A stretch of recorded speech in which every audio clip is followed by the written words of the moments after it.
بسم الله الرحمن الرحيم. قل أوحي إلي أنه استمع نفر من الجن فقالوا إنا سمعنا قرآنا عجبا يهدي إلى الرشد فآمنا به ولن نشرك بربنا أحدا وأنه تعالى جد ربنا ما اتخذ صاحبة ولا ولدا وأنه كان يقول سفيهنا على الله شططا وأنا ظننا أن لن تقول الإنس والجن على الله كذبا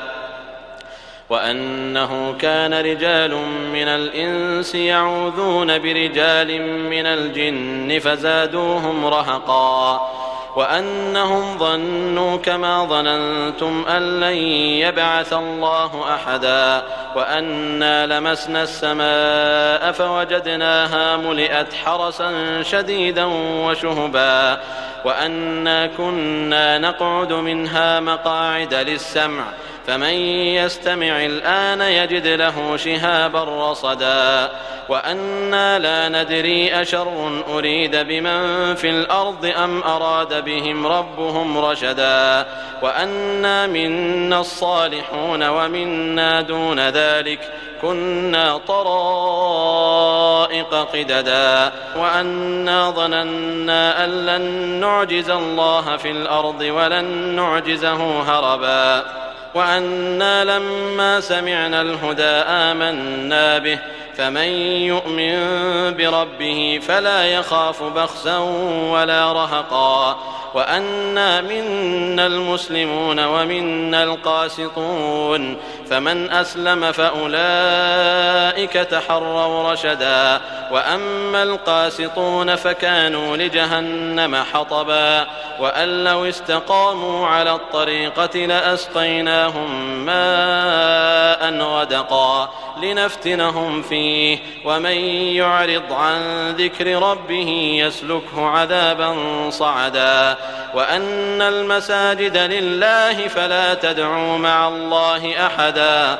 وأنه لما قام عبد الله يدعوه كادوا يكونون عليه لبدا قل إنما أدعو ربي ولا أشرك به أحدا قل إني لا أملك لكم ضرا ولا رشدا قل إني لن يجيرني من الله أحد ولن أجد من دونه ملتحدا إلا بلاغا من الله ورسالاته ومن يعص الله ورسوله فإن له نار جهنم خالدين فيها أبدا